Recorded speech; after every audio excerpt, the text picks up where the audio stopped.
Okay, hi guys. It's been so long since I filmed a video. I guess it was last year talking about um, how trans women in Malaysia are treated.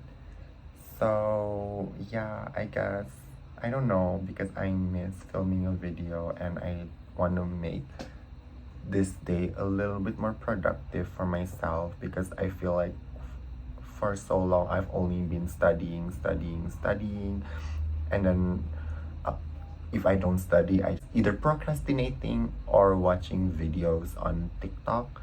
So to make this wait, let me adjust for a minute. So to make this day a little bit more productive, I plan on filming this video and talk about some life updates, I guess. So yeah, by the way, I just moved into a new apartment. I mean, the back is kind of messy, but I will fix it. I think I will fix that by the end of the week. So that's number one. Number two, I am currently in law school. Yeah, I just graduated from my undergrad, and right now I am taking law in a school in Baguio City, Philippines. So by the way, if you guys didn't know, I'm currently in the Philippines. So if you are in Baguio, hit me up. Okay, so maybe wait, so maybe what I'm going to talk about right now is how it is being a trans girl in law school, because maybe you guys want to pursue studying, maybe you want to fight for, trans rights or whatever. So I will probably tell you guys my experience on how it is in law school as a trans girl.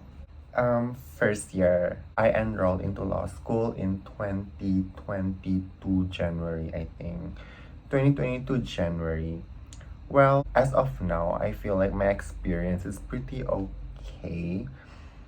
But then there are also ignorant things that you need to deal with, because although these people are lawyers, but for some reason, there are things that they are still very ignorant about, which I'm like pretty, I don't know.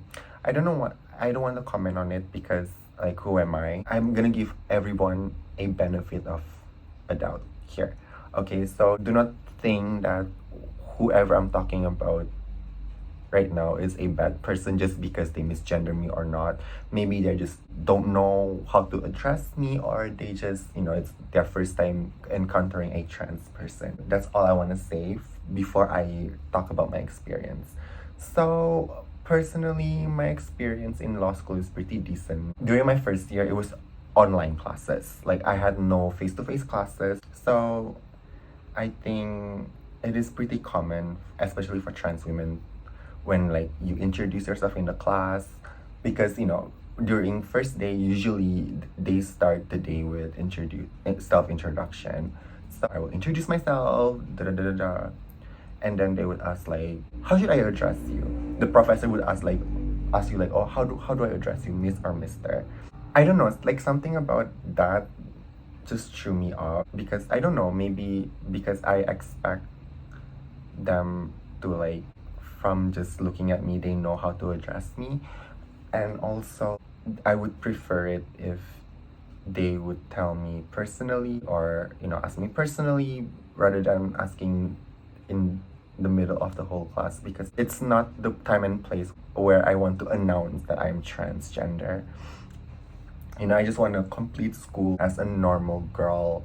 I want to be in school as a normal girl. It's not the time and place where I want to announce my transness, if that makes sense. Although, like, people may know I'm trans, but like I don't want that to be announced like as if it's the only thing that matters about me. But I feel like once I tell them that, oh, I'm Miss Walker, I'm not Mr., I feel like almost all professors complied with that, except for a few professors who chose not to refer to me as Miss. And it's very funny too, because some of these professors are like gay men or like lesbian women. For them to intentionally call me by a male pronoun, that is pretty hypocritical on their part, because if there's anyone who would stand up for LGBTQ rights or their rights, it's me. I would defend gay rights, and yet this gay man would be so remorseful when they misgender other students. But if it's me, he just didn't care. Despite me correcting him multiple times, I'm a miss. He just nodded, but then there was no acknowledgement. And I told him my name is Gleni. He still called me by my dad name. You know, it was just like weird. He never apologized whenever he misgendered me. I was like, coming from you, you're a literal fat. I am sorry that this is not the 1850s where gay men were prosecuted. Because just like his hairline, I want discrimination to eventually recede.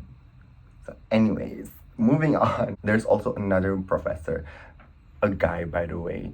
Surprise. I feel like he just hates me.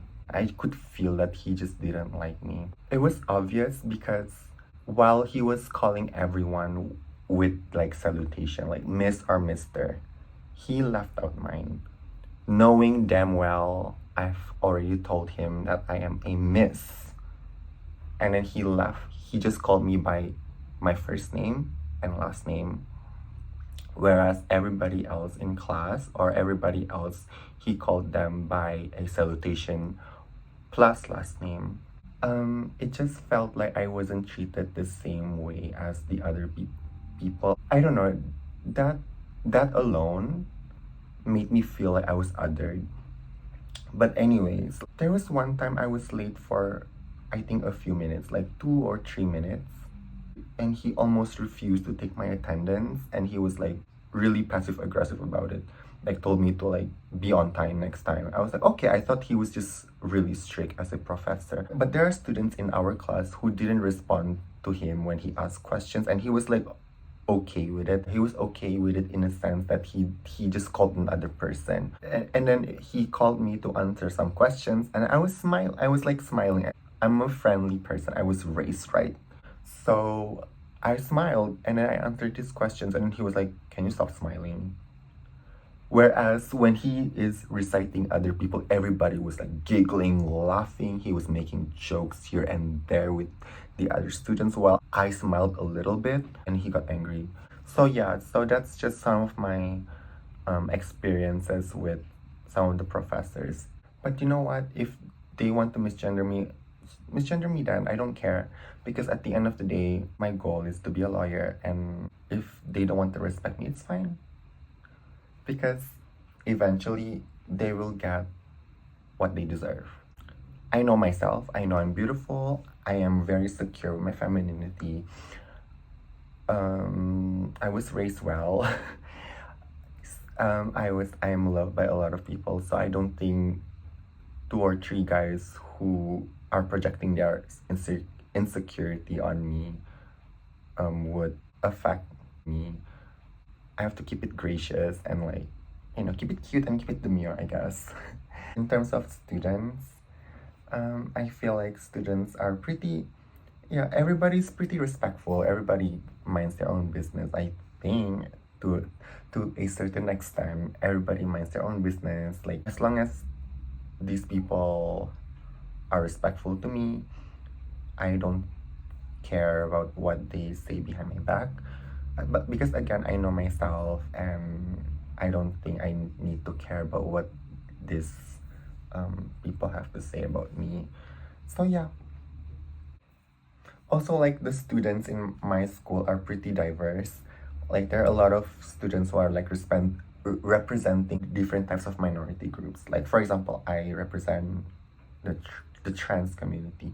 There are some people who are representing like the gay community, the indigenous community, so on and so forth. So I guess it's fine. Oh yeah, also like there's this one professor that I was so disappointed of.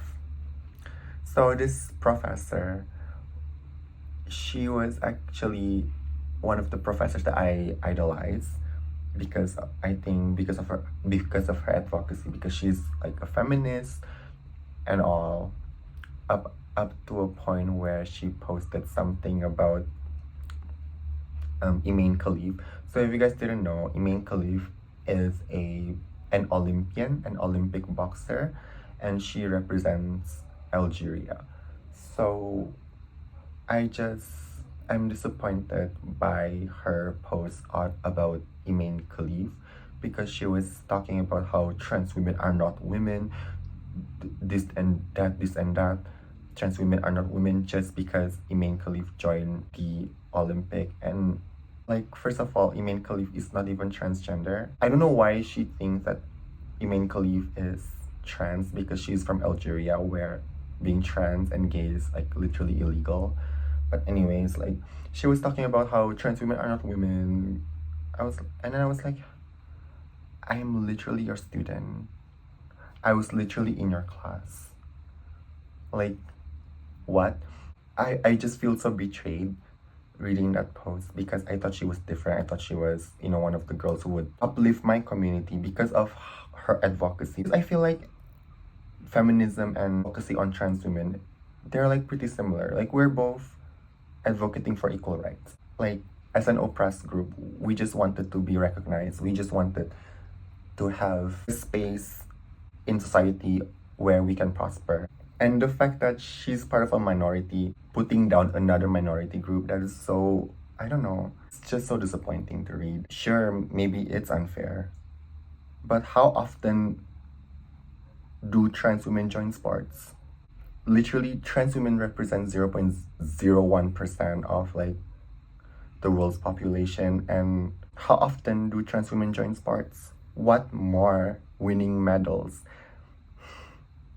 I have never heard of trans women winning any sports medals. If she really cares about fairness in sports, I think there are things that she should be talking about. I don't know, like the pay gap between male athletes and female athletes. Like, take a look into the disparity between the facilities of male athletes and female athletes.